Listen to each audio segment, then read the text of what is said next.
get up on the dance floor and go, and go, and go crazy, and go crazy, and go crazy, and go crazy. Go, go, go, go, go, go crazy.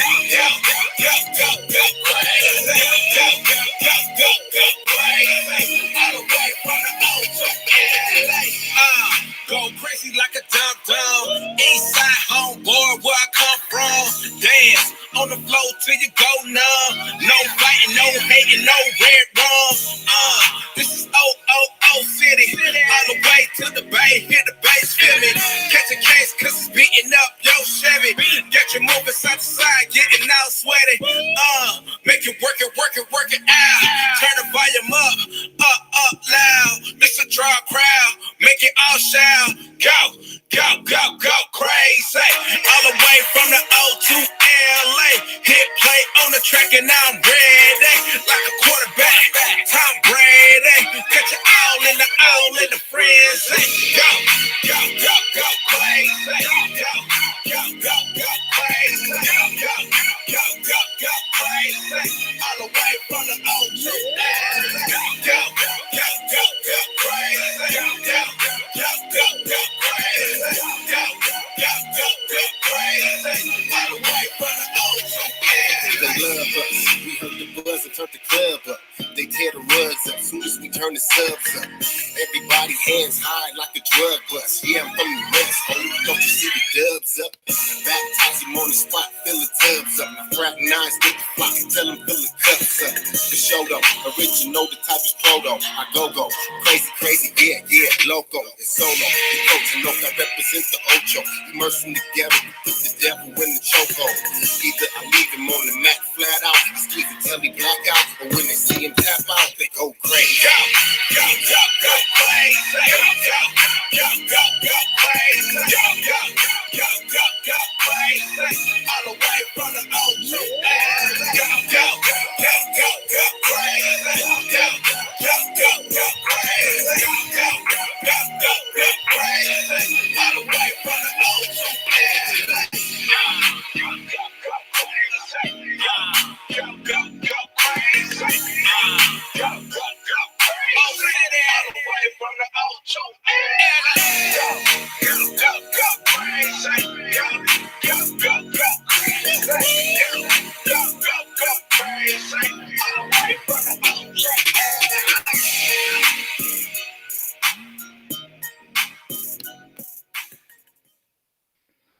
What's going on, Scoop Nation? Man, that was kind of weird. I hope everybody is having a good day. Yeah, this was just strange. So, like, just in the last 4 minutes, my account just got locked up. So, I had to go back in and redo that while the music was playing. All right. So, anyway, welcome to the Scoop. We have a really good show tonight, and I am super excited for you.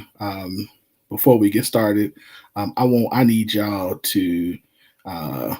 y'all to be sending your prayers and your juju and all whatever you do up for Q.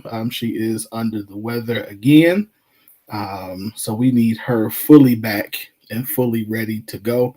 So before we get started, do me a favor and hit that share button, and of course tag your peoples. Let them know that we are live and they need to tune in. So that's what I'm doing too as we talking. So we gonna go ahead. What in the world is going on? You good? So of course I got with me tonight. Um, what in the world? Lord help us! It's the work of the devil. You know, if not, it's always the work of the devil when something go wrong. So like now Facebook is telling me I can't go live. Let's see what's going on here. Okay. All right, hold on. Let's see.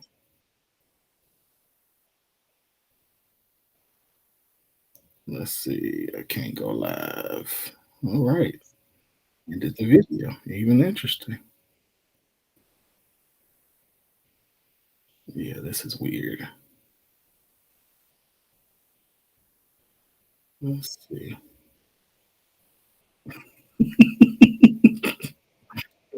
It won't let you turn. Okay, that you can turn around now. All right, let's see what's going on here. Can I can see you now. I can't see the video though. Like your video is not show. Hold on, let me try this. Let's see. Well, let's see.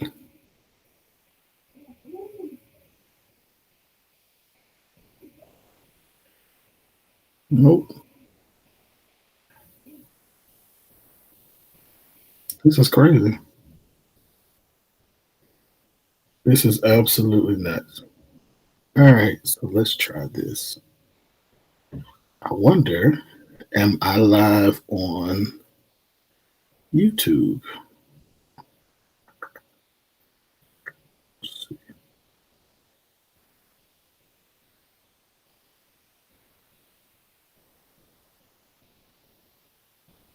All right, we're gonna have to go live on YouTube tonight. Listen, or use the YouTube link. Hold on 1 second. Because we about to talk about Noel Jones. So we're gonna talk. We're gonna talk, we're gonna talk about Noel Jones. But, mm, it's a little dark, but I can see you here. Amongst better lighting. What am I looking for? I am looking for. I'm on the wrong page. Let's start there. Is that better? Yes. Let's see. Okay, so I am live on YouTube. Okay. Let me share this one.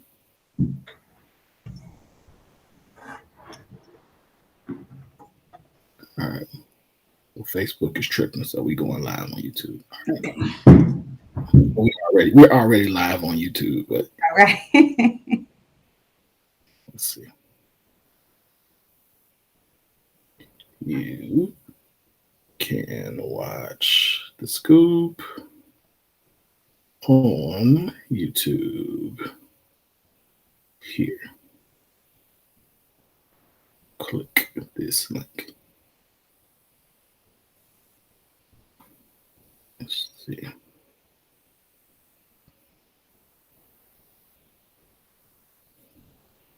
All right. Let me tag you real quick. The devil won't steal my children. They don't want the devil. Don't want me to talk about Noel Jones. That's all. I think that's all it is. We talk about that. We're gonna talk about that. We talking about Noel We Jones. talking about that.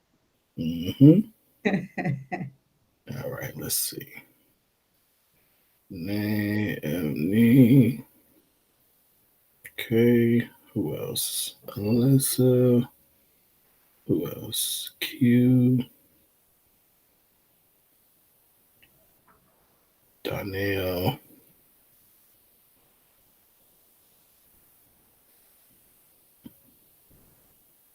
Who else I need to tag? Okay.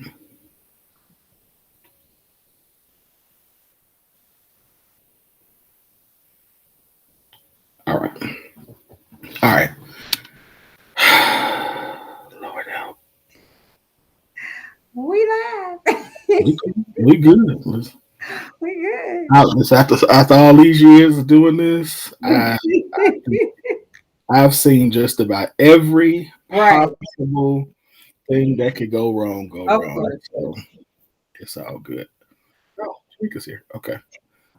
All right, y'all. So since we do have this is Black History Month, and so of course with it being Black History Month, y'all know we got our Black History facts with our favorite historian, librarian, Jamaica Lewis.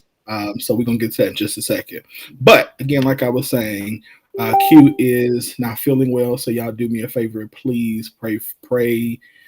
Whatever you do that for her, because she's been down for a couple weeks. Like, so I need her back. 100%. Yeah, I need her back 100% because yeah. So I need y'all to lift her up. Yes. So miss a meal. Like I might have to miss a meal or something. Like I'm like, what are we doing here? Going into your closet, sir. Something like I go to have to go fight for us. Yeah, right. But we need that. So yeah. So of course, tonight we got Shaquita Harris with us tonight, and so she's been with us before. So real quick, why don't you let the people know who you are, and then we're gonna jump into this. Hey y'all, hey, I am Shaquita Harris, and I am the founder and president of Legacy Mentoring. And I own a mentoring company, and I mentor young women from the ages of 13 through college age on financial literacy, healthy relationships, and healthy eating and exercise. Okay. All right, cool. Well, and of course, y'all gonna find out why she here because she crazy. And I need a little. I'll put my business in the street. Yeah, so we're gonna have us a good time tonight. So before we get into these hot topics, we're gonna start with Noel. But we're gonna go ahead and get into this Black history with our again favorite historian, Miss Jamika B. Lewis, who's going to give us all the goodness. And judging by these images she sent me, it's actually interesting because yesterday I was thinking, I guess I could bring her. I was thinking about what we should do. One of the things I wanted to do, I was thinking this very thing that you're about to talk about. So when I saw the images this afternoon, I'm like, see, this is confirmation that we talking about the right stuff. So, ladies and gentlemen, without further ado, our favorite historian, librarian, Jamika Lewis with Black History Facts. Go ahead and give us what you got. Give us what you got. How are you? First of all, how are you? I am good. Busy, safe. Yeah. Safe. But yeah, the winter storm came. It's in Denver. So I was trying to truck it home safely. Thank God I made it. So, but I'm good. How are y'all?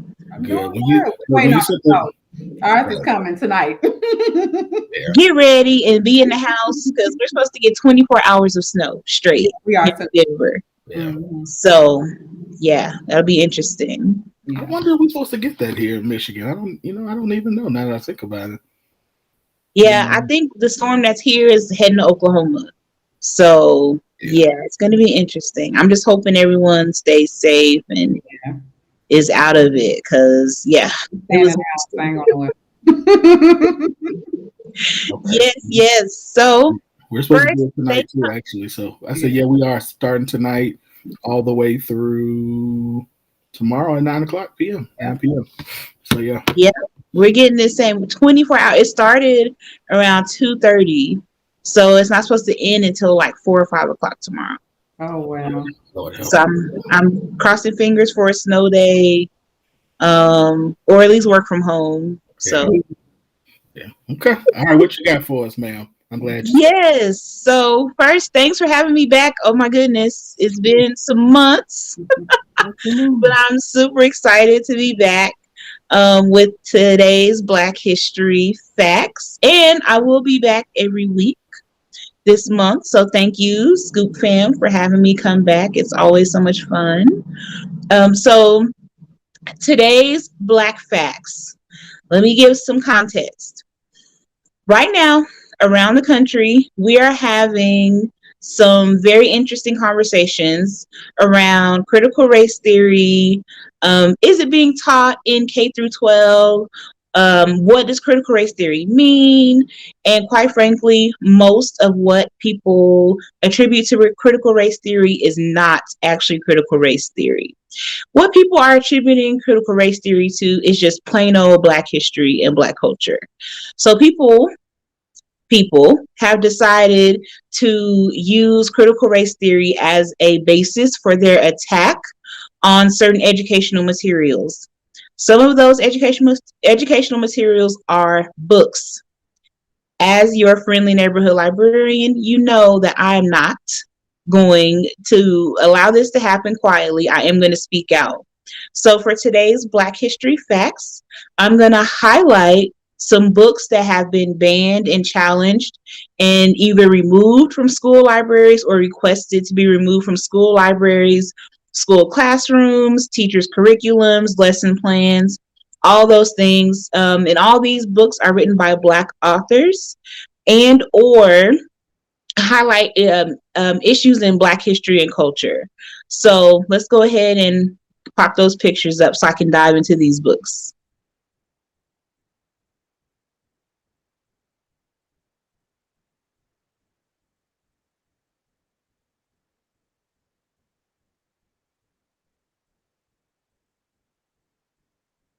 Winfred, do you have the pictures up? I can't see them. You can't see them? Okay, so the first one is Ruby Bridges Goes to School is up. Perfect. So many of us know the story of Ruby Bridges and how she desegregated a school in New Orleans when she was just a child. So people have said that this book should be removed from schools because it makes white children feel guilty about racism, white supremacy, all the things that surrounded Ruby Bridges and her having to desegregate the schools. So once again, this is not teaching critical race theory. Right. This is teaching accurate Black history and the experiences of so many Black children of that time. So this book has been banned and challenged in school districts around the country, namely in the state of Texas, saying that it promotes racism and that it makes white children feel guilty. Should feel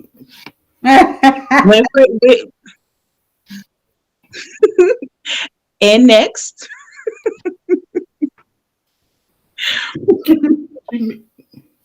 You can just tell me the titles since I can't see the pictures. Something Happened in Our Town.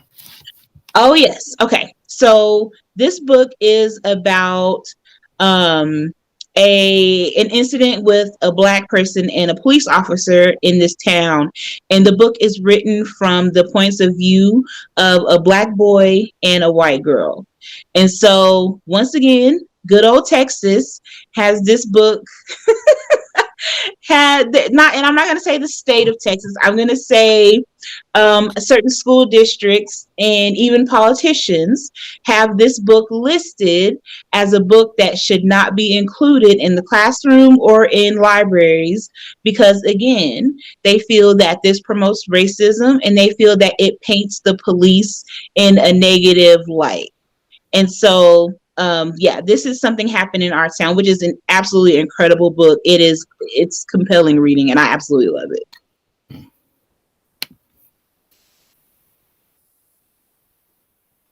This one is A Good Kind of Trouble. Okay, so A Good Kind of Trouble, which is by Lisa Moore Ramey. So this book is kind of young. It's YA, what we call YA in librarianship. So it's a young adult book. I would say 6th grade, 6th to 9th grade. And in the book, the main character is wrestling with the idea or the prospect of joining the Black Lives Matter movement. And so this book has been banned and challenged in school libraries and schools around the country because parents believe that books that promote Black Lives Matter should not be available to students. Winfred, I see you biting your tongue. I think we both are. It's kind of like, well, there's always a follow-up. There's always a discussion after this. So I know we want to dig into it. But yeah, let me get through the books and then we can get into the meat. When Wilma Rudolph played basketball. Okay, so the anti-critical race theorists believe that teaching about the struggles even though these things are true and they happen, they believe that teaching about the struggles and historical accuracy of things that Black people experienced is teaching critical race theory, which that's not what it is. It's just teaching Black history. It's teaching about factual events that happen. So they've been targeting books that talk about specific people's experiences and journeys. And with this book about Wilma Rudolph is one that has been on several lists of books to be banned, challenged, and removed from school districts, school libraries, classrooms, everything like that. The people who are asking for this book to be banned say that it also promotes racism and that it shouldn't, or that teachers shouldn't be able to talk about prejudice based on race. So they want this book taken out of the curriculum. Oh, we should talk about prejudice based on.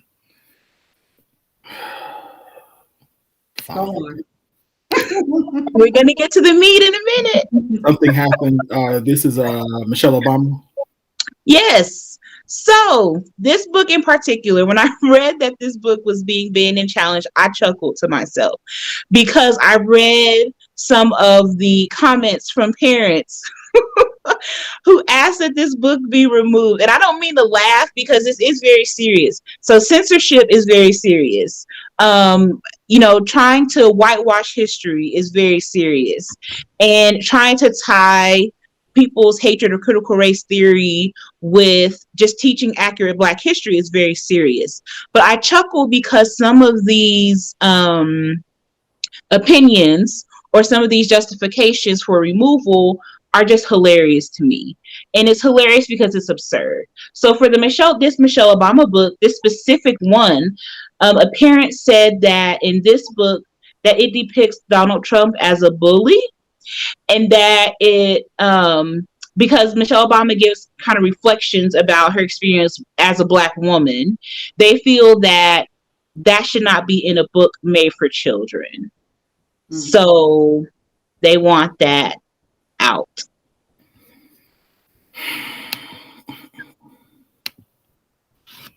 I hear New Kid Class Act.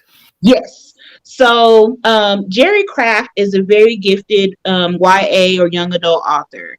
And these are two of his books, New Kid and Class Act. And the reasoning behind removal of both of these books is the same.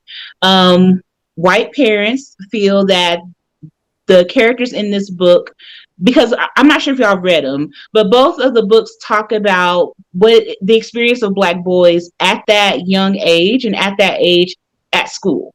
So white parents feel that these experiences shouldn't be put in books and that it paints white people as racist. And so they want these books removed. Okay.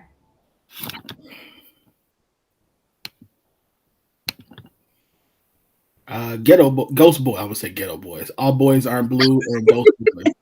All right. So these are two books. First of all, I'm going to start with All Boys Aren't Blue. All Boys Aren't Blue is an incredible book. It's a hard read. I'm not going to lie. It is a bit of a hard read because it talks about molestation and sex between men. So while I can understand parents' concerns about that, I don't understand them wanting to completely remove a book in which many Black boys that age can identify with. And so their reasoning behind this is that, of course, it talks about molestation and the sex between two men. And then there's some like sprinkles of race, like racism and racial mentionings in there. But they definitely want All Boys Are Blue out of there completely. And then the second one is it Woke? I can't remember which ones I put together. Woke was on the last one. Okay. Woke was on the previous slide, previous one. Oh, I didn't even get to talk about it. So Woke is an amazing book. It's called Woke. I think it's a young poet's call to justice. Absolutely incredible book. It's a really, really good read. It's a collection of stories by Black female authors, like poems by Black female authors. Very empowering, very enriching, in which these poets talk about their experiences at the intersection of race and gender. And so parents definitely oppose that book because talked about Black women and their Black experiences. And parents feel that it should not be included in the curriculum. Yeah. And one parent actually said that having that collection of poems promotes terrorism. Oh, wow. Okay. Ghost Boys. Ghost Boys. Okay. So Ghost Boys was challenged and removed. Again, for some of the same reasons as we talked about before. Parents were adamant that having books that talk about the experiences of Black kids, of Black people, even Black kids, promotes racism. So that was their reasoning behind wanting to pull Ghost Boys, which is actually a really good book. That's also about YA, I would say 6th grade to 9th grade or so. But it really just talks about frank experiences of Black kids and Black boys at that age. But white parents are like, no, that should not be required reading. That should not be in the curriculum. Because it's promoting critical race theory and it makes white children feel bad. There's a running theme. Can you see? Yeah. You don't want to feel bad. Going on about 5, 6, 7 books ago. Right. Yeah, there's a theme. That's the last one.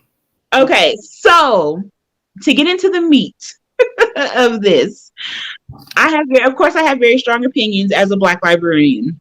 Number one, I'm grateful that I work for a system that adamantly defends free and equal access to all. So my library system does not promote the removal of materials from our collections. We believe that everyone who comes into our spaces should feel represented and should be able to find resources that they can relate to. I think that it is ignorant, and ignorant in the bad way, because normally when I talk about ignorance, I say it's just not knowing. But this is flat out bigotry. This is flat out prejudice. This is flat out white supremacy. This is flat out racism to try to pull books that tell the stories of Black people, that tell the accurate stories of Black people. Ruby Bridges had to desegregate in elementary school when she was in elementary school.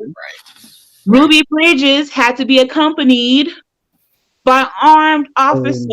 Police officers. Ruby Bridges had to endure having rocks and bottles and all kinds of things thrown at her just for being a little Black girl who wanted to go to school. There's nothing critical race theory about that. That is history. That is her story. That is what she has lived. And she's not the only one who lived that. So for parents to say, well, we don't want stories in the classroom that make our children feel bad. Guess what? If they feel bad, that failure is on you. Mm-hmm. It's not on the school system. It's not on the teachers. It's not on librarians and library staff. Yep. If your children cannot be taught about accurate Black history without feeling guilt and without feeling bad, it's because you avoided the conversation for way too long. And you have not given them the opportunity to have these conversations with people who can explain it in a way to where they won't feel guilty. And as someone who does equity, diversity, and inclusion training, even if they do feel guilty, it's your job as a parent to guide them through that and to teach them how they can help. That's what you're supposed to do as a parent versus pull books that show representation of little Black children who may not see themselves. Do you know how many young, gay, Black boys are struggling with their identities and how few books are out there that actually talk about their identity? Do we know how many Black youth who are in the LGBTQIA+ community who are struggling at the ages of 10, 12, 14, 16, and who can't find themselves represented in books. Books tend to be and so for you to pull those materials and to pull those items just because you don't agree with Black stories being told in an accurate manner makes you ignorant, it makes you a bigot, it makes you a white supremacist, and it makes you stupid. And you need to do better.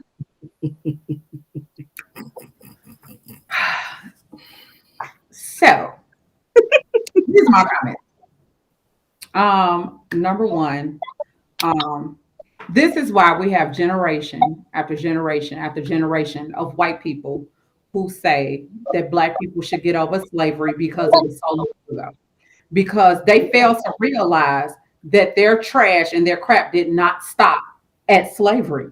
And so because their ancestors continue to hide this from them, a lot of them really have no clue that it exists. There are actually books that exist that say that slaves enjoyed being slaves and that they were not beaten or anything and that they were just people around the house who just love to help. Like that's some of the stories that are in the books that these kids are reading. So these children grow up to become adults who continue to perpetuate the same racism that their parents did. Why? Because they are clueless as to what the real history of Black people are.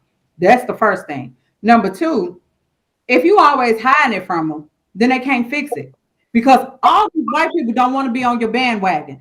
There are white people who grow up and who are completely disgusted with racism. Why? Because they have an inkling of truth and they have an understanding that it isn't right. And then you have those who have been sheltered their entire lives, and the only thing they know about Black people is what their ancestors did not teach them. Mm-hmm. So they have no clue what the real truth is. So how can I fix something if I don't know about? Why should you be angry if I feel like that your story ended at slavery? Mm-hmm. Every time the police officer does something to you, it's your fault. Why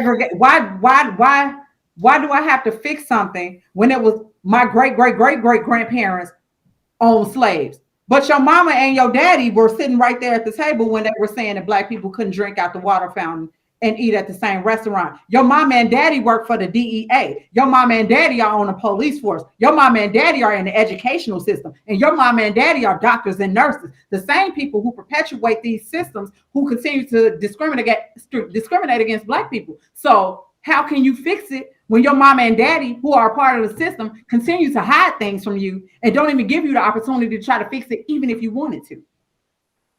Yep. And it goes so much deeper than us trying to teach our children. Right now, you have Black women who tend to go missing at higher rates than other ethnicities. And yet it's proven that their cases are not investigated as thoroughly as others.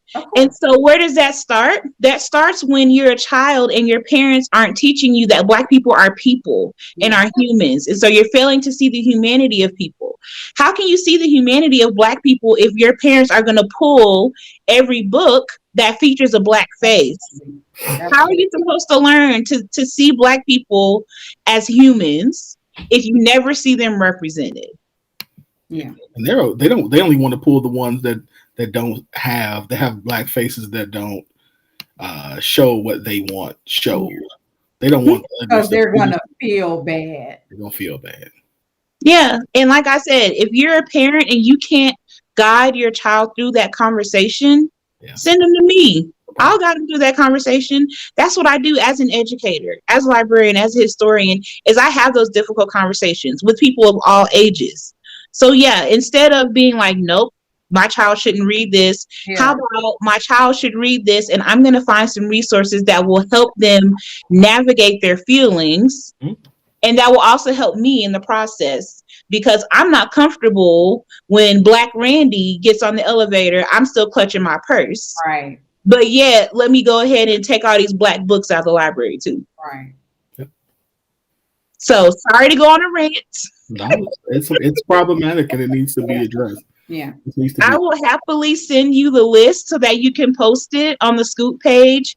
I highly encourage, even if you don't have children this age, I highly encourage everyone to go out and either purchase this book from a Black bookstore, to purchase this book for kids who you may know who are these ages and who may struggle with some of the things, some of the identities, some of the issues that are reflected in these books.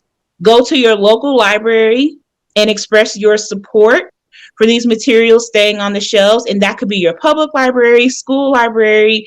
Talk to your school board, talk to administrators in your school district, and tell them the importance of Black representation in the schools. Absolutely. And also make sure that you write your politicians, because lots of politicians are the ones leading the charge against critical race theory, and then you have accurate Black history being thrown in the mix. Mm-hmm. So make your voices heard, make people know that you want these materials to be available, and make those of us who are on the front lines against censorship, let us know that you support us too, because this is not easy. This is just the beginning, and this is stuff that we're coming across every day. Absolutely. Good stuff. Good stuff. Thank you. That's good. Thank Good you. stuff. Listen, you just start the month off with a bang. That's what I'm talking about. I know. Now I gotta be good and interesting for 3 more segments. I'm sure you got it. All right. Well, thank you very much, y'all. Please send that list so we can post it and share it and get it out to others. Because again, if they're not, I feel like if they're not going to teach it, we're going to teach it. Exactly. Absolutely. So we're gonna make little Timmy feel uncomfortable because at home. So if you don't want to do it in the class, we're gonna do it at home.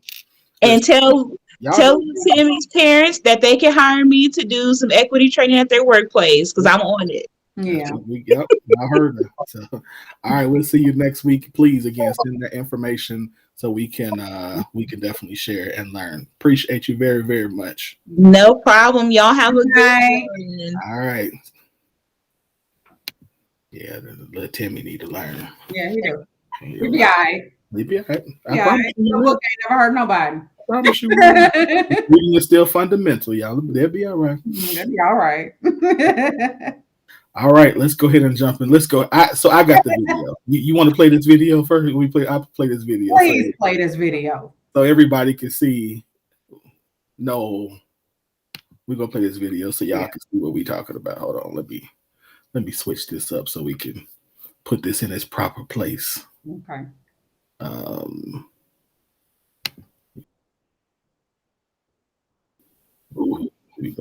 on, we're gonna move this screen so we can see this. They can see our facial expressions as we watch this. All right, here we go.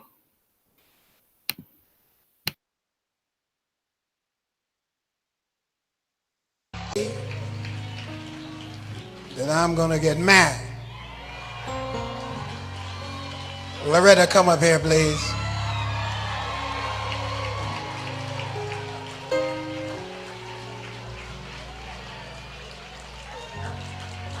Now,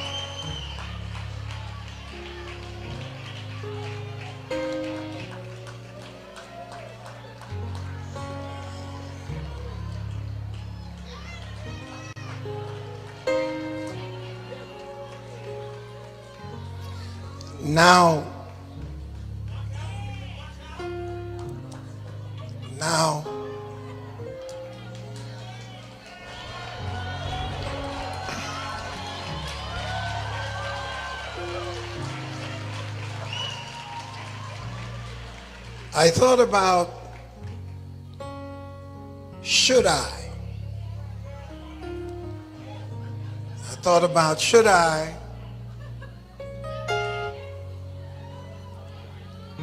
give up my freedom coat for a straitjacket? I thought about, should I, at my age, get married to someone way younger than me? I thought about, should I give up not having to answer to anybody? If I'm in Africa and I wanted to go to Europe, if I wanted to leave Europe and go to Asia, to Japan, I wouldn't have to call anybody. They're talking about, should I have somebody censoring who comes to my house? I don't like him. She sure can't come. I'm talking about, should I have to give up my Ferrari, buy a station wagon?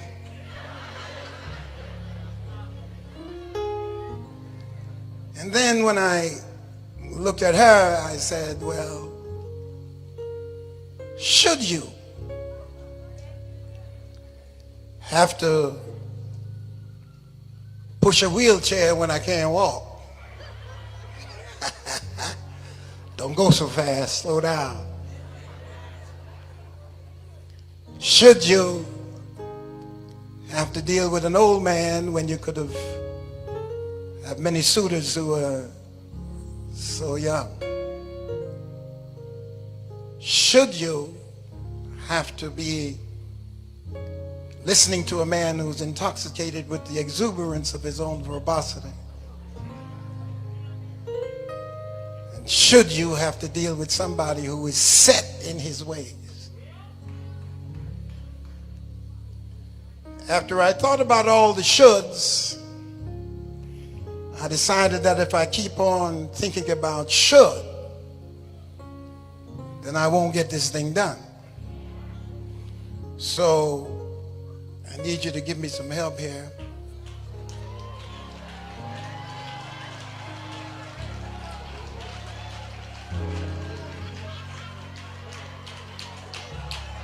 I gotta pull something out of the, I gotta give me a Cracker Jack ring up in it.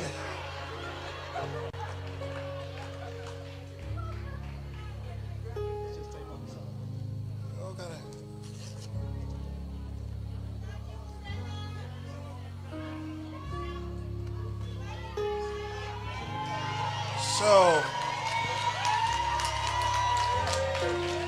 I got away from all the shoulds. Should I? Should you? And I've decided simply to say, will you?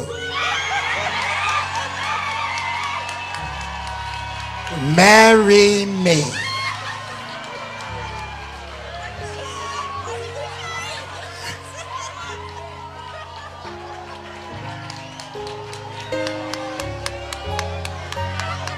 I'm getting married. What did you say? I said yes.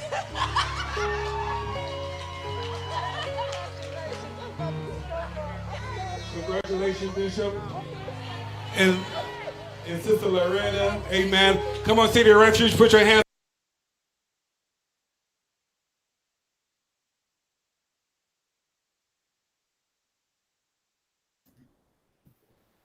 What'd you say? I took notes.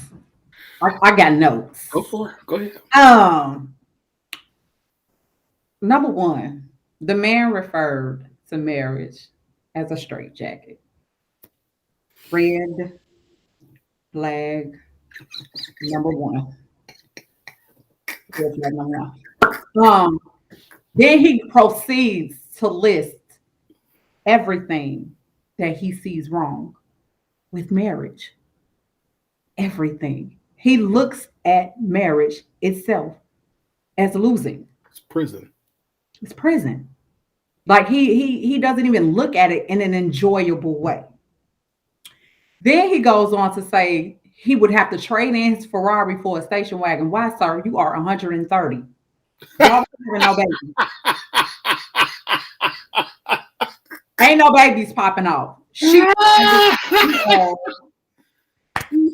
Y'all ain't no spring chickens. Y'all are not Abraham and Sarah. Y'all ain't got no babies popping off. You can keep your Ferrari, beloved.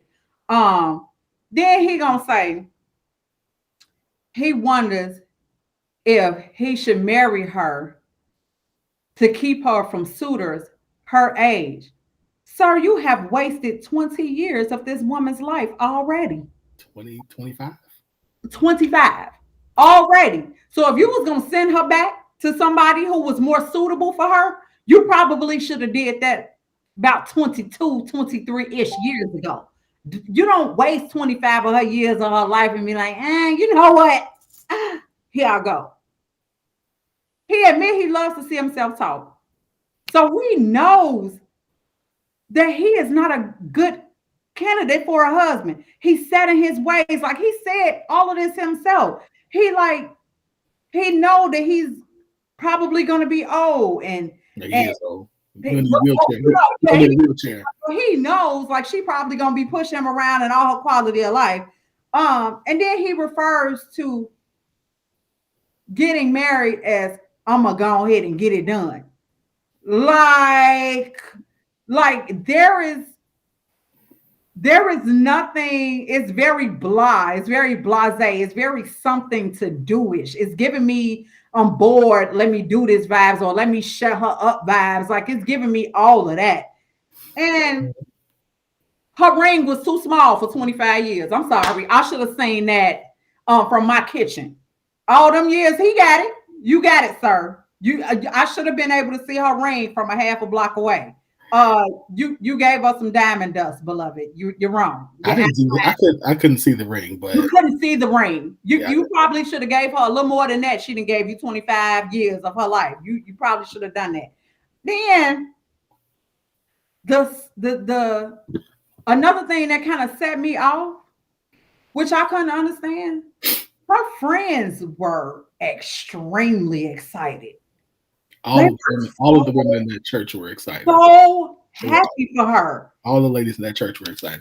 And I couldn't wrap my mind around why they were so excited. My friends, after I said yes. First of all, your friends are special. Let's start there. My friends would have definitely interjected. Your friends would have let you make it 25 years. So. What? My friends ain't let me make it 5. After year 3, they gonna be like, sis, what you doing? The friends of yours that I know would not have let you make it 5. Not never in life. Then to find the icing on the cake at the very end, guess what he says? I'm getting married. Like he knows it was his choice, his decision. He didn't say we're getting exactly, but he didn't say we're getting. And she was not included in any of this. She was present, but I feel like none of this was about her. So, none of it. For context purposes, let me say I don't know if you saw the full thing. The full thing he started was I told you all that before I get married, I'm going to tell you. Right. So that part and the beginning and the end. Yeah. But to your point is still accurate.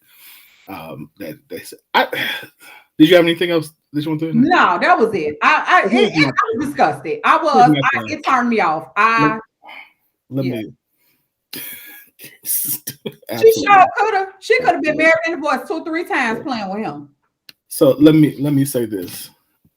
As a preacher, as a wordsmith, as a thinker, as a orator, communicator, speaker, Noel Jones is amazing. Is one of the best. Absolutely. I completely agree. Which is why this perturbed me.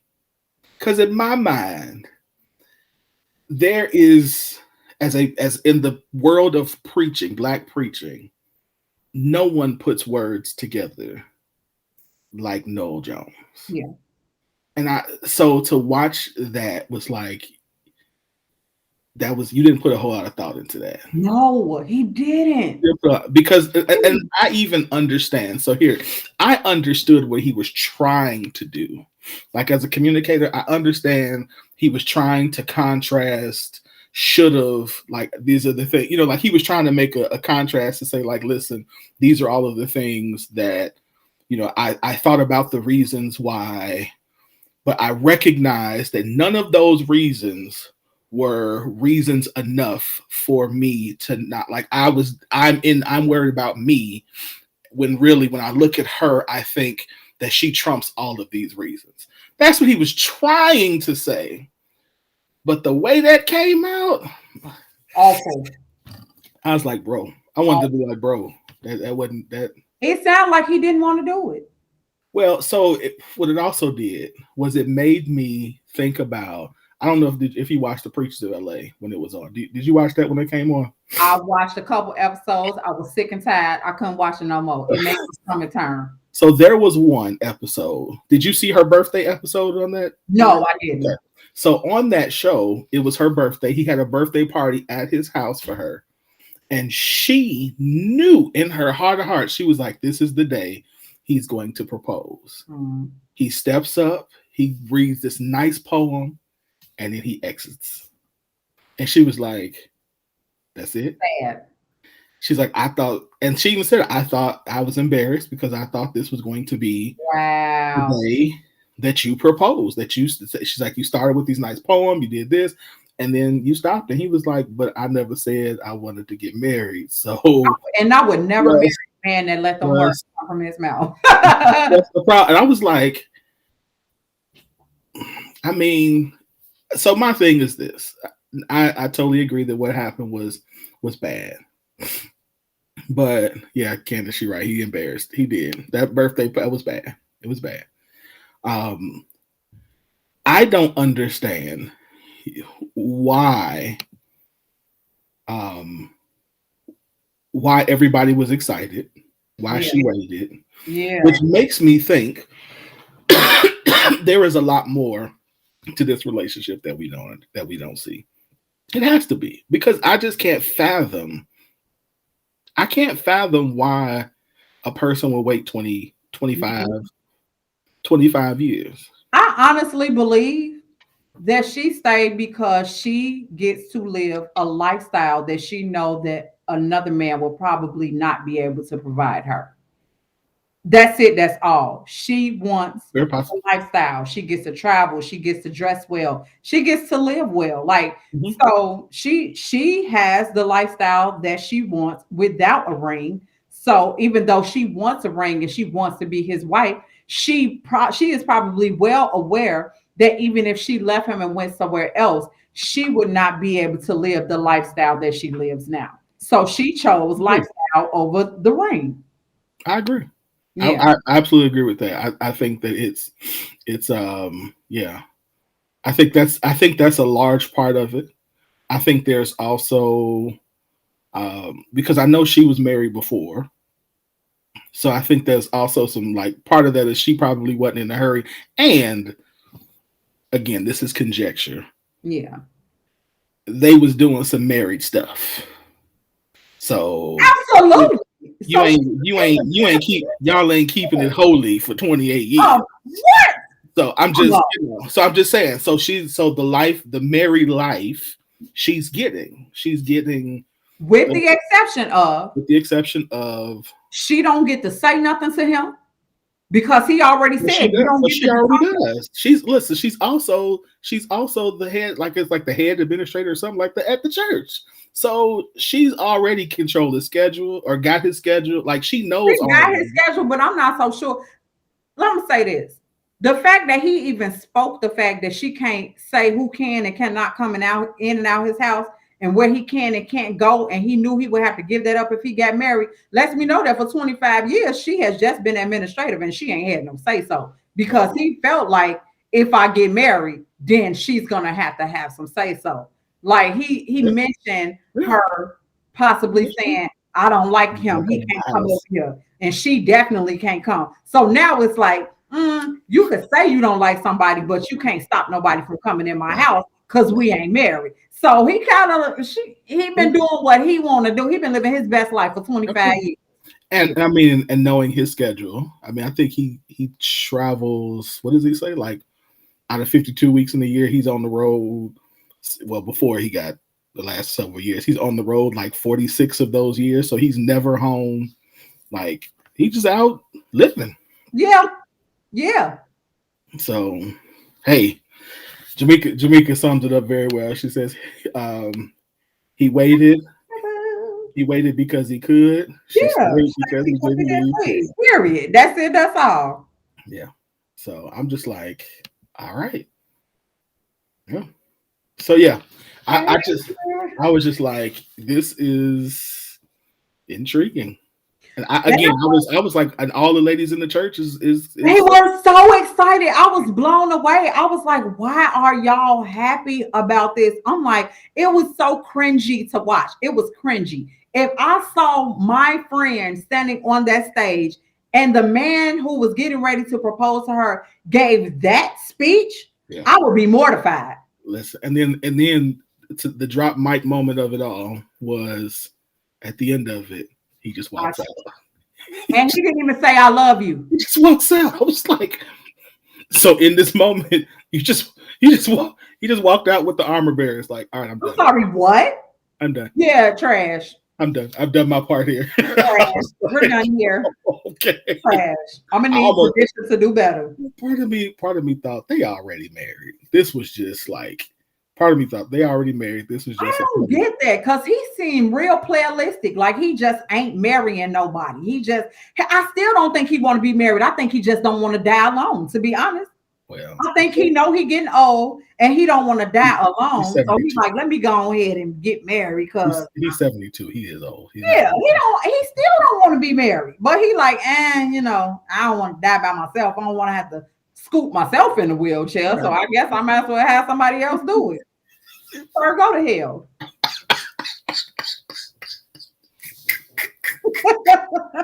That's what I was waiting for right there.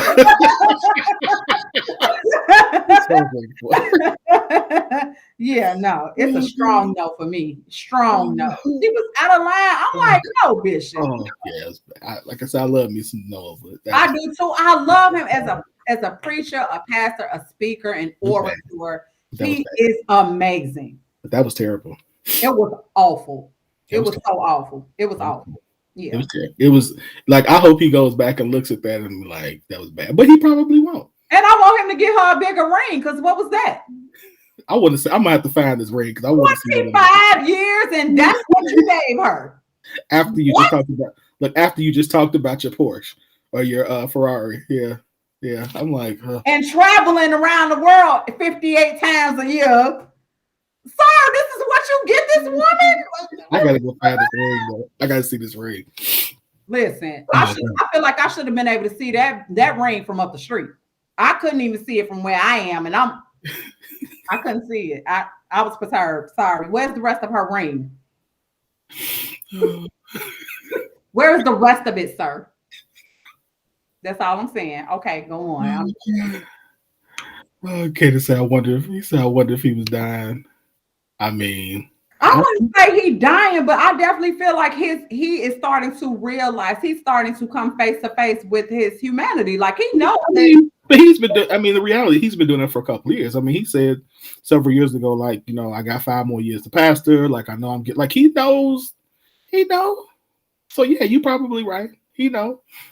He don't want to have to wipe his own butt. Anywho. Listen, he got enough money. He can do that. Listen, I'd have told you better invest in a budget. Leave me alone. I ain't changing your game.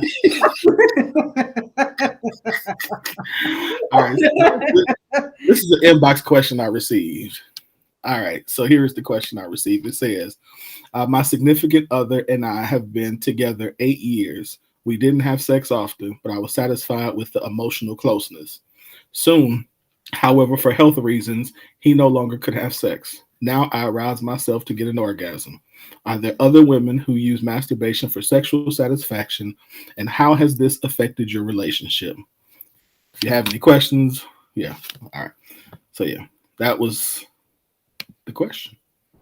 So, I mean, it's like, get your health together. Like, no, seriously, like get your health together. Change your eating habits. Like you don't have to die like this. You don't, it's health reasons, but most of the time when men have erectile dysfunction issues, it's usually because their appetite, your blood pressure jacked up, you're not eating right. It's like, go to a dietitian. Like, things can be done and you don't necessarily have to take no pills that's gonna give you side effects. Like, come on, change your diet, get healthy, start exercising. It has to be a team effort. But if you're just gonna go out like that, then stick to masturbation. I mean, knock yourself out. Get you a toy chest. Get one that do one of everything. have a party by yourself. Because here's my concern here. 8 years. child, listen. So y'all started off not for 8 years, and then you got married. So we at least in year 9. I want to know first of all how you made it 8 years. I believe in listen. I believe in emotional closeness with the best of them. Mm-hmm. But no, it's not happening. Let me tell you something. Somebody was satisfied with the emotional closeness. Who cheated? Somebody cheated. That's all I'm saying. Somebody cheated. She cheated. She should have. She cheated. She should have. So because yeah. he was probably cheating before. If they wasn't having sex, he was probably cheating before the erectile dysfunction became an issue. Or let's talk about this. Is erectile really an issue? He probably just don't want to have sex with her. I don't know about that. So I don't know. I've never seen a man stay with a woman that long. 8 years and no sex? I think she was cheating. She had to have been cheating. Come on now. Let me tell you. And I'm not saying she didn't. She probably did. But what I'm saying is, now I'm saying he's got to have something because I don't know any man who. There's no amount of money that I know of a man that's going to stay with a woman, money or anything else. Yeah, for 8 years and no sex. But she said they wasn't having. So was it that she wasn't initiating it, or he didn't want to? Like, what was happening? Like, because they didn't have sex. Right, that's what I'm saying. They didn't have sex often. That's but what I'm saying. Emotional close. So why was he? I don't know a man who's attracted to a woman that he's with that he doesn't want to have sex with. Now she's saying they didn't have sex often. Whose choice was it not to have sex? Like, how are you not having sex? Why are you not having sex? And then you go so long without having sex to the point now he has erectile dysfunction and you can't have sex. And you asking about if masturbation is wrong, I would have a closet and he would have to be okay with it. I wonder. First of all, I'm interested in like, what's that background? Because I could see if these were two people who come from, Pentecostal holiness backgrounds, that she would struggle with masturbation for sexual satisfaction. I can understand that because you know how we're taught what we're taught. Yeah, of course. You're going to go to hell for touching yourself, of course. Right.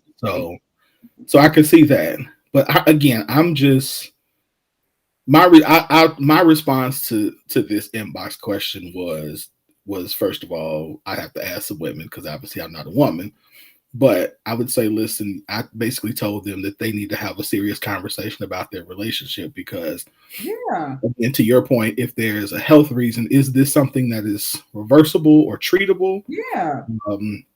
But we're not built, not to be funny, we're not built to survive or be in relationships where that part of us is completely ignored. Yeah. So I'm like, you really can't do that. So y'all need to fix that. Y'all need to work it out. Either something out because either y'all need to split or y'all need to work together as a unit to figure out how to get his health back to where it needs to be. Talk, see some doctors, some dietitians, do something. I know some people who it's not erectile dysfunction, that some things happen.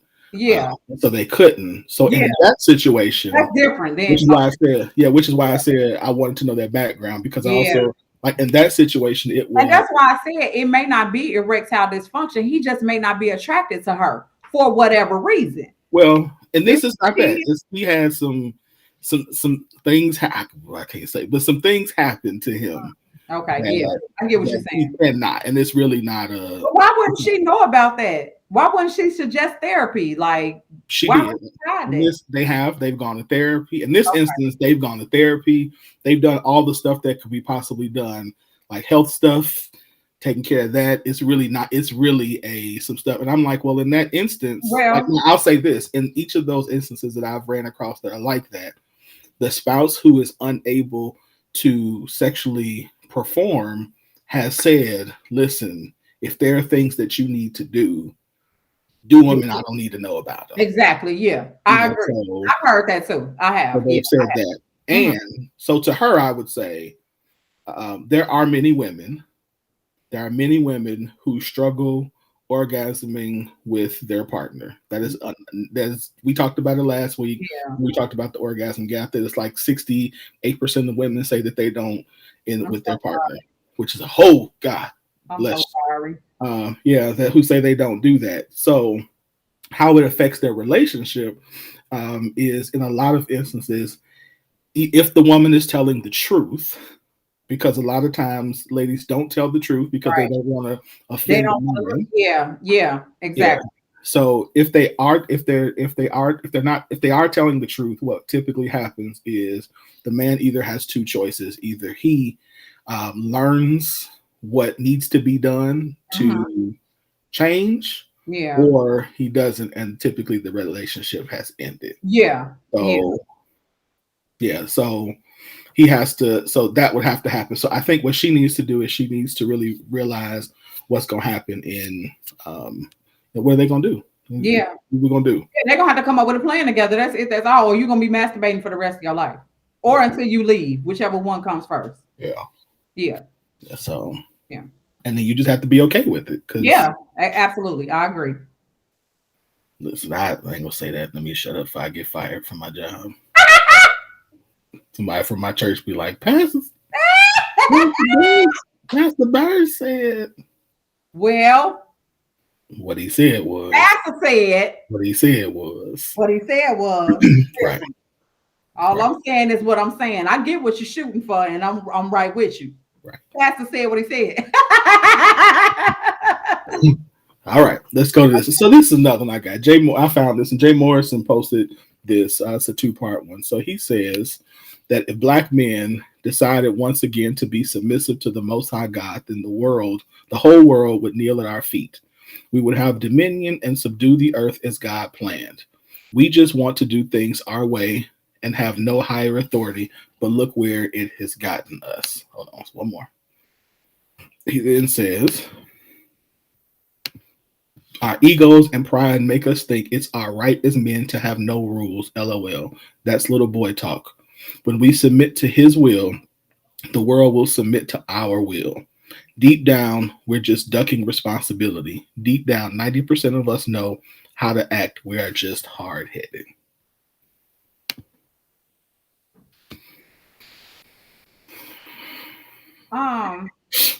That's very ego-driven. Like, this is not about you submitting to God. This is about you doing what you need to do to have power over everything and everybody.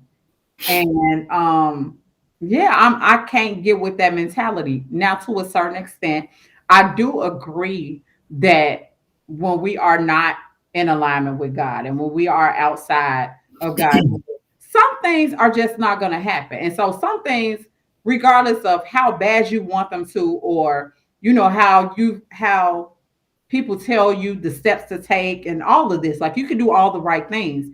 However, obedience is required for some levels and some things. So I agree in that aspect that if you are seeking leadership and things like that, like why would God put you in a position of leadership or put you in a position to be over anybody in any capacity or anything in any capacity when you won't even align with what he's telling you to do? And why would you not be in alignment with the person who has all of the answers? If I can tell you how to get from A to Z and skip everything in between, then why would you not be in alignment with me? But you want to do things your way. And so now you have to go step by step.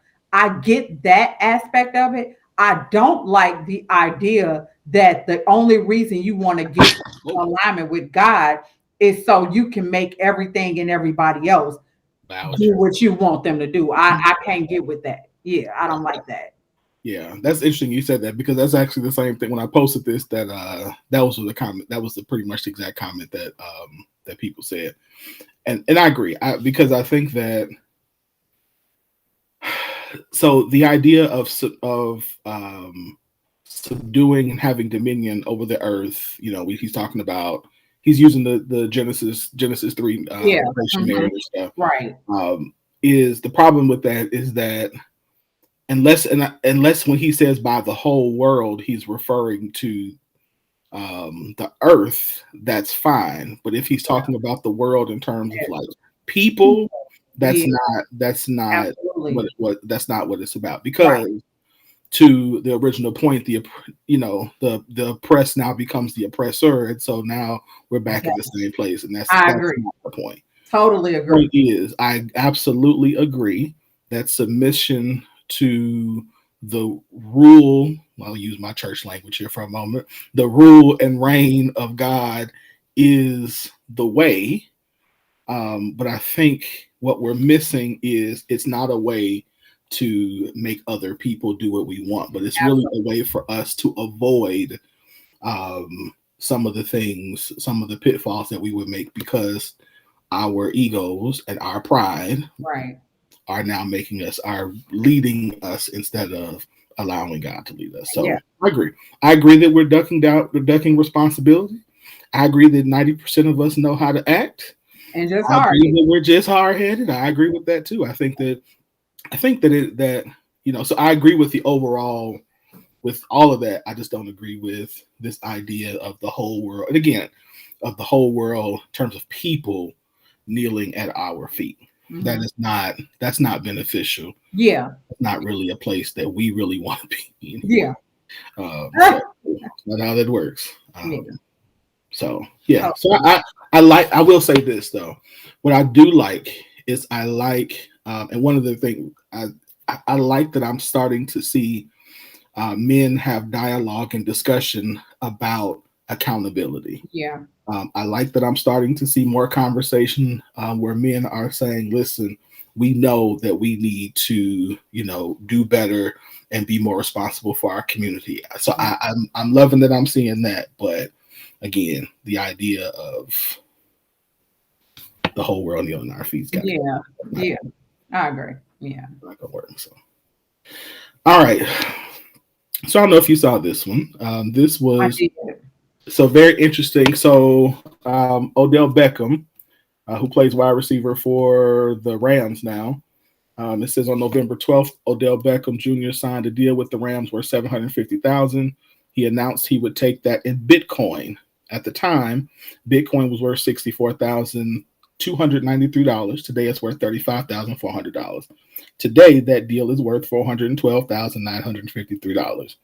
Odell will be taxed on $750,000. Federal and California state tax will be 50.3%. That means Odell, as of now, has netted $35,703 from the Rams contract this year. Yeah. So, this is my thought. I still don't think it was a bad deal, and this is why currently as it stands, it's a bad deal. In the long run, I still don't think it's a bad deal, and I think he's still going to come out on top. It's not like the man about to stop playing today, tomorrow, or next week. How long was his contract for? Well, this one was just for the season because he was traded mid-season. Oh, okay, gotcha. He was with the Cleveland Browns before, and he still got. No, they bought him out. So whatever he got from that buyout, he still has. Okay, so whatever he got, it did carry over. He does still have it. So currently, as it stands, yes, it's a horrible deal. Long term, I don't think it's a bad deal at all. To be honest, I don't see Bitcoin disappearing. I mean, It sucks that he has to pay so many taxes, but I believe in the long run, I believe it'll all pan out. So I mean, it's a good talking point because it does make sense. Right. But I'm not so confident that Bitcoin is just not going to go back up. I don't see that. So yeah. So I see this as the same as a Roth IRA. Yeah. So in a Roth, for those who don't understand, a Roth IRA is after-tax dollars, that money that has already been taxed. Mm-hmm. So when you get your paycheck, the money that you get after all the FICA and all of the stuff has been taken out, you get that, and then you put that money into a Roth IRA. Mhm. And then what happens is you can pull it out. When you pull it out, You get the taxed. gains are taxed. Yeah. But the money that you put in is not taxed. And there are a whole bunch of other Yeah. and you don't have to all take it out at one time. So it's supposed to be taxed at a lower tax bracket and all this kind of stuff. Yeah. So I see what he did as the equivalent of him putting money in a Roth IRA, hoping, to your point, that Bitcoin goes back up. Mhm. And so it'll be worth whatever in the future, just like we would when we put money in a Roth IRA Yeah. and pull it out until after 59 and a half. So Yeah. I see it the same way. What I don't understand is if he didn't want to pay taxes, why he didn't just have them put it in there directly so he didn't have Yeah. taxes. So I'm like, you could have just set up a transfer, Yeah. And transferred it over. Yeah. transferred it over, and then you wouldn't have had to pay. He had a bad taxes lawyer. when he would have paid the tax after. So that was the only part of it that I thought was kind of a little sketchy. Or a bad accountant. He had a bad accountant. Yes. Or they just didn't know. Because unless they wanted to do it that way. Like, Yeah. I don't know what their thinking was, but it's like, that you could have done this a whole different way and avoided the federal and state taxes and deferred it till later. Yeah, absolutely. I agree. Yeah. But all in all, I don't think his thought process of taking Bitcoin, I don't think it was a bad deal at all. I don't. I think he'll bounce back. It'll be fine. He got plenty of money. Yeah, he'll be all right. He's all right. He'll be okay. He's all right. He's not going broke anytime soon. Yeah, he ain't standing in no soup lines. He'll be all right. Yeah. All right, let's see. Oh, okay, here we go. I saw this. When Tyrese had a mental breakdown online in regards to not seeing his daughter in 2 years, people laughed at him and he became a meme. When Kanye West had a mental breakdown on TV, people called him crazy and he too became a meme. The world watched Will Smith listen to his wife tell him live that she had an affair. People laughed at Will. He too became a meme. Yet folks wonder why men don't open up about their mental health. Thoughts? My thoughts. The only person I feel sorry for in that scenario is Will Smith. To be honest. Now, I'm not going to say that I feel like Tyrese and Kanye both know that they have mental illnesses. Mm-hmm. I'm speaking from a person who has seen people with mental illness who are poor, have a lack of resources. They live in communities that don't have a lot of knowledge about mental health and things like that.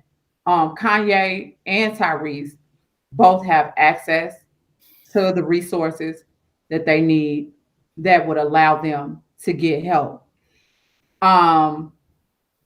Both of them, aside from their egos, aside from their mental illnesses, are both very egotistical.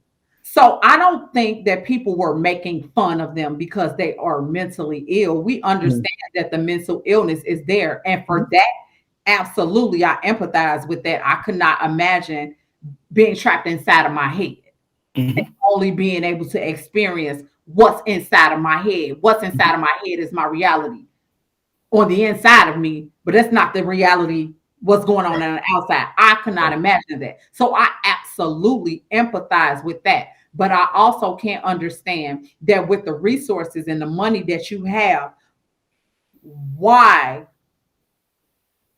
you won't get the help that you need when it's people out here who wish they could do what you did. They wish they could have what you have. There are people who have the same mental illnesses as them who will never have access to the resources that they have access to. So I don't think people were making fun of their mental illnesses. I don't think that's the case at all. Like, nobody makes fun of somebody who didn't get to see their daughter. You know what I mean? That's a sad situation, and nobody makes fun of somebody who thought they was gonna have to kill their child. Like the scenarios that were put in the meme We're bad.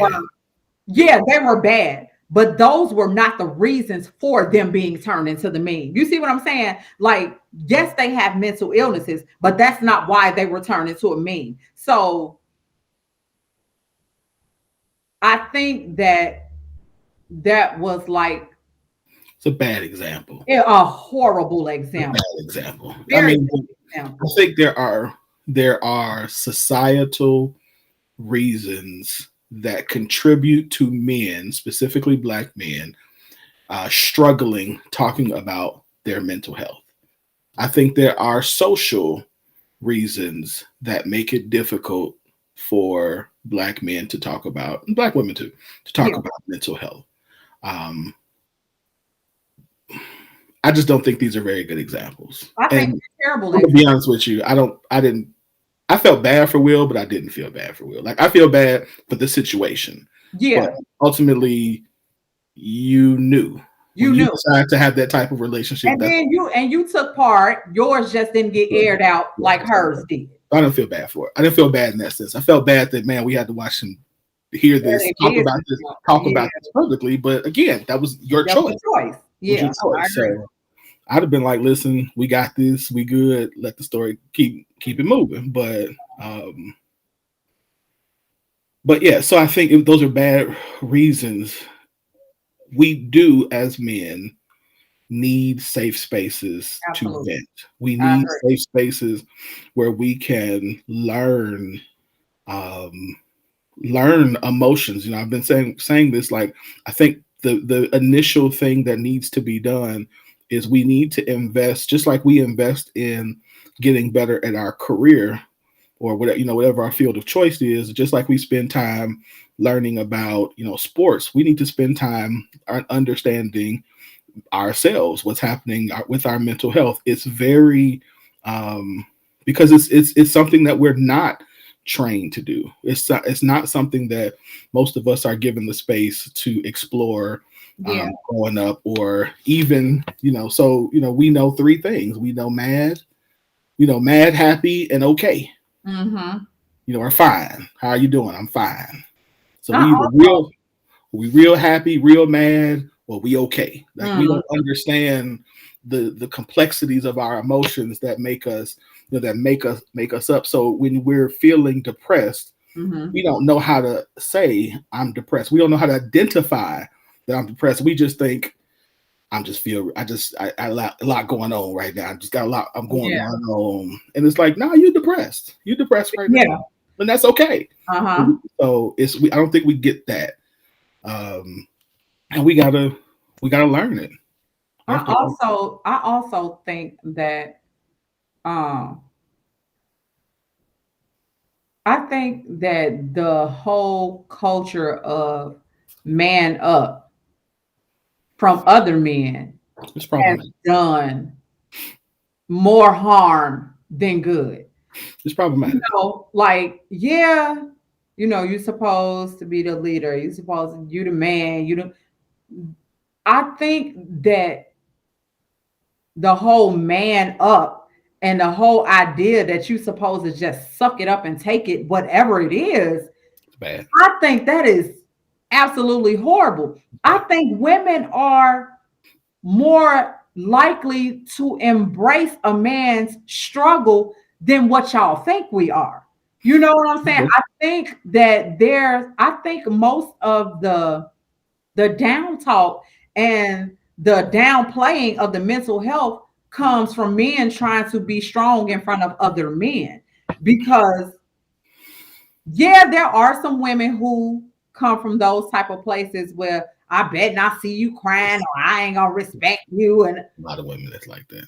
So let me say this. They are the majority. Let me say this. I'm gonna say, I think so. We're mid-30s, 40s. We're 40. Let's call it around. I'm 42. I'm 41. Okay, so I think it probably wasn't until we get to mid to late 30s where we kind of make this shift of all of that stuff I was taught early as a kid was bull. A lot of that was bull crap. So So the idea of man up, and this is men and women, that I expect my man to respond like this and don't have the same kind of give the same kind of. I don't think that happens until later, because I think most men will tell you that the women that they're with don't really even are part of this whole man up, performance. You have to constantly perform. You have to constantly make money. You got to constantly be trying to, do this and that to prove a part of your value. So I don't think it's until we get into around our age that we kind of start deconstructing some of that to realize that was crap. And I do think, to be honest with you, in our community, it is the majority of us we're doing better now. But I think for a while, up until mid-30s, it was make more money, get better cars, look good for everybody else. Like, we didn't just start saying, hold on, something is wrong. We can't keep carrying this until later.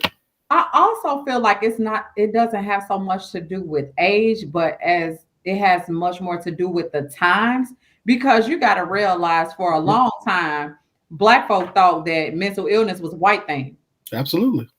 So I think it's not necessarily age, it's just a shift in culture, period, where culture in general is starting to acknowledge that, depression and mental illness and things like that are not exclusive to the white community. This is a real thing. Now, I won't get into the factors of why it's so prevalent among us, but that's a different discussion. But I do think there were some contributing factors, absolutely.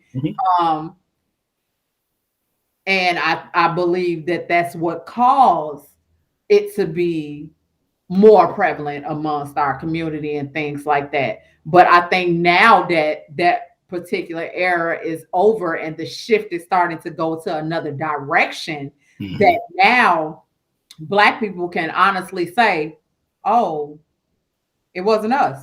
There is really an issue here.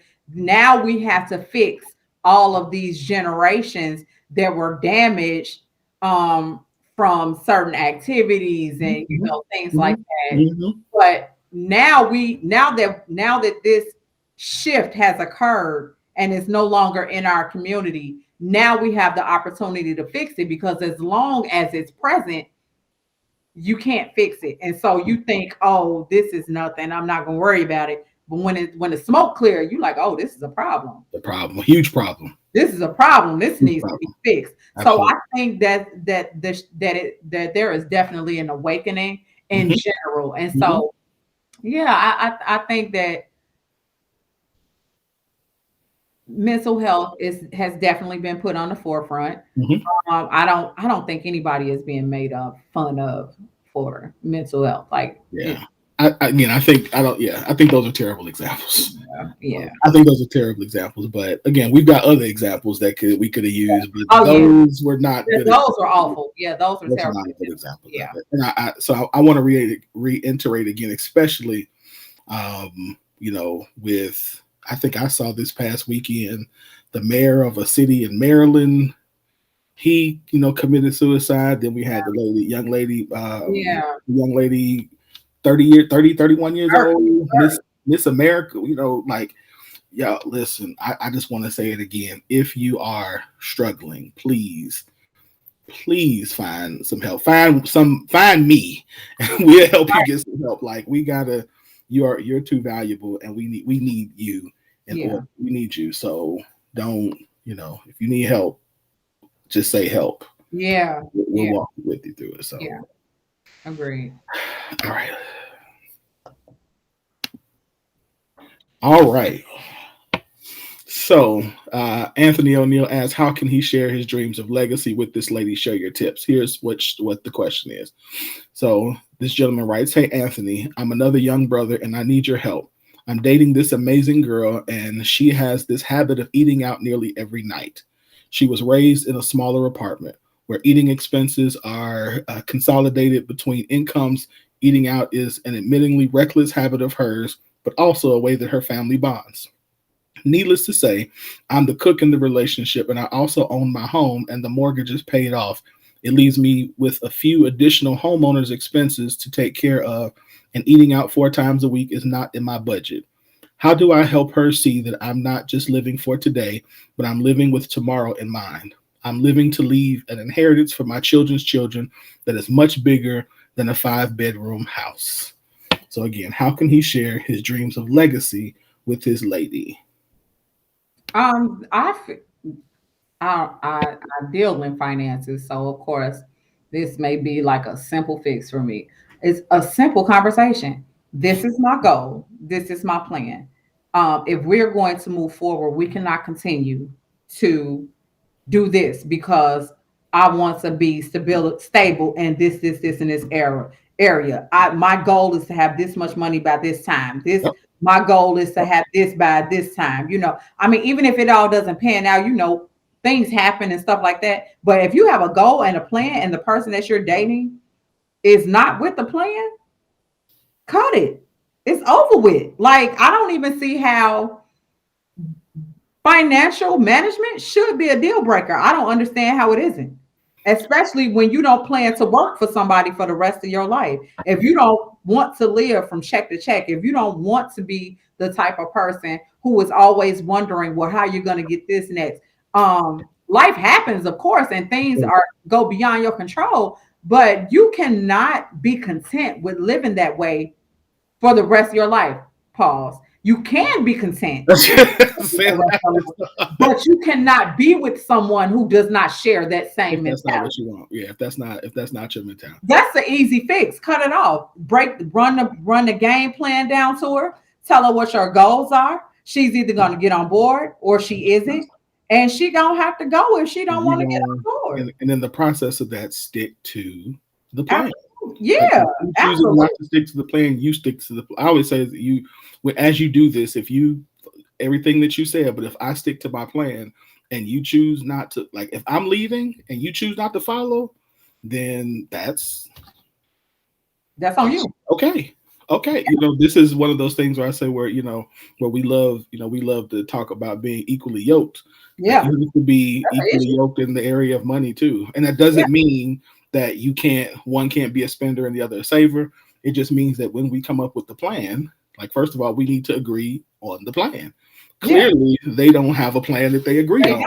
Yeah. So have the conversation. In his head, I want to do this. In her head, she wants to do that. Well, where's the compromise? How about we eat out once a week? Yeah. Since we have to have this bonding time, let's do that. Yeah. If that's too much of an issue. And have I would say to him also, have grace for her experience. Yeah. Because she's not just gonna flip the switch and be like, oh, okay, I'm gonna go from 4 times a week to 1. Like, that's not how it works. Yeah. You might have to ratchet it down so that she can, because again, this is not just about eating out. Like you said, this is create a budget for eating out. Yeah. Well, we can't go over the budget. However many times we go out to eat, this is the budget. We can't go over it. So right. We could eat out 7 times at McDonald's, or we could eat at 1 time at the steakhouse. We're gonna have 2 McChickens and some water tonight. Stay under our budget. So that's an option. But ultimately it comes back to, again, we have to be on the same page, even in this area. If not, it's not gonna work. I agree. Not gonna work, because you're going to be frustrated the rest of your relationship. Yep. Y'all can't get on the same page about this now. Mm-hmm. So absolutely agree. Whew, one more. Which one we gonna? I got 2 more, but I saved the other one. Okay. We're gonna end this one with a bang. Let's go. Here we go.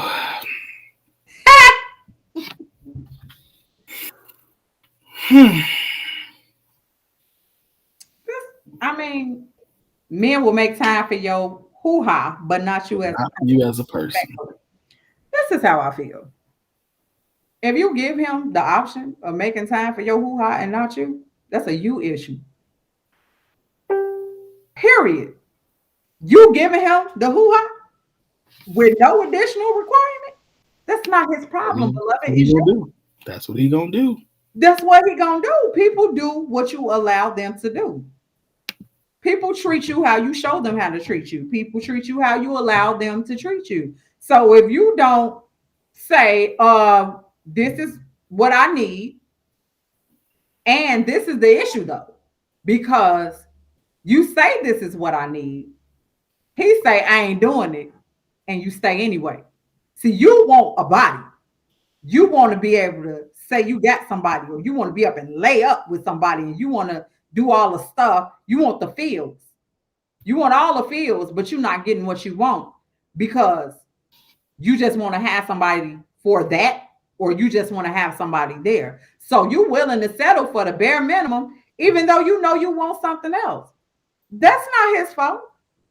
That's your fault for allowing it. That's your fault for sticking it out. You have to have enough dignity and enough respect for yourself to understand what you want, to say, you know what? I really like you. And I really wish I could get these things from you. But since I can't get them from you, I'm going to have to bounce. You got to be able to say that. And if you're not strong enough to say that, then you're going to have to keep putting up with him just making time for your cooch. I don't know. It is what it is. I mean, I feel like this. I think he's early on, you know. Like at some point, you know what the relationship is. And now, so I'm saying on the one hand, you know what this relationship is. And so either you agree to it or you don't. Now that's one side. The other side of this, the other side of this for me says that, but as a man, I hoped. You trying to find the right word? Yeah, that as a man, we would realize that she wants more than what I'm offering. And if what she and not take advantage of the fact that she's just going to give it to me, even though because we know we're not. I've never met a man that's like, oh, I know she wants more, I'm gonna leave. Never. I've done it before. Oh, you are. I'm not gonna say it was right away. I mean, I'm not. I would be lying. You took part for a little longer. It'd be like the Lord be like, hey, leave that girl alone. Leave her alone. You Leave know what she wants. And I'm like, but God, one more time, you know. And so it's the truth. This is true. Yeah. We know the truth here. Exactly. So, but that's what I said. Hoped that, like, I hope in the future, if I was ever, I hope I'm never in that position. But if I am in that position ever again, that if I recognize that as a man, I would say, I would have enough character to be like, nah, I know this is what she wants. Yeah. Even though she's going to keep giving it to me. Yeah. I should be, because in my mind, I think about, like, what always gets to me is I'm like, but if this were my sister, and then I'd be like, oh, I would kill him. But I'm like, but you're that guy. So I have to, in my mind, make the connection that that's not right to do that, even if she is letting me. That's just, you know, that's the other side of the way I think about it. But ultimately, again, if she understands what the relationship is, then yeah. And that's my thing. People change the game and the knife in it. I've been there. I've been on both sides of the coin. Mm-hmm. People change the game and the knife in it. I've switched up, and I didn't have a dude switch up. So I'm like, bro, this is not. But at that point, you should it's like, okay. At that point, it's like, okay. You gotta choose. You have a choice. I don't want to play no more. I'm taking my ball and I'm going home. Mm-hmm. I don't play no more. You have a choice to make. Yeah, you absolutely have a choice. But I think the problem is contentment, comfortability. It's like, okay, yeah, I know that's what I want. We hope to change him. I like this part about. I like this part. So I mean, he's good enough. He'll do. Yeah. You know, or she a dude. You know, I mean, she ain't what I really want, but she a dude. She giving me that. What do you call it? We say the 80-20 thing. So I mean, yeah, I'm getting 80%. So let me. 80%, so that's okay. Yeah, but whole time you're not really happy. Absolutely. So I mean, and the first time I always feel like trouble, I'm out. You out. I'm young. I don't know what the Lord has set for me, but I do know this. I always treat life like I got more days ahead of me than I got behind me. So if I got to make a decision, I'm gonna make the decision to make my future days as pleasant as possible. Like, I'm not trying to stay in no situation and I see that it ain't kosher. I don't care how it's panning out. I have said I will get down the aisle in front of the preacher and change my mind. If I see something, if I smell fire and I see smoke, out. Sorry, I wasted your time. Listen, y'all, you 3 years into a situation, and you feeling like you can't back down. I don't know who told you that, but they lied. It's a situation. You can back out, leave. Absolutely. Yeah. Absolutely. But I think people just get comfortable when they don't want to. Yeah. I would agree. Okay. All right. This has been good. It's been wonderful. Thank you. I appreciate you for being here tonight. This has been, you're always. It was entertaining. I enjoyed it. You are always a breath of fresh air. So I appreciate it. Thank you so much. I appreciate you, Kat. Always. And I'm glad to see again that you're stepping into your gift. That just blessed my day today. When I read it, I was like, look at God. I figured you would be pleased. Look at the Lord. Look what the Lord has done. Look what the Lord done did. How can people find you if they want to use your services? So I am revamping everything right now because of COVID. So I do have a Facebook page. You can follow my Facebook page at this Legacy Mentoring. But right now my website is down because I have to revamp everything and try to figure out how to revamp everything for COVID. So, because my program is very in person. So you're switching to virtual? Yeah, I have to.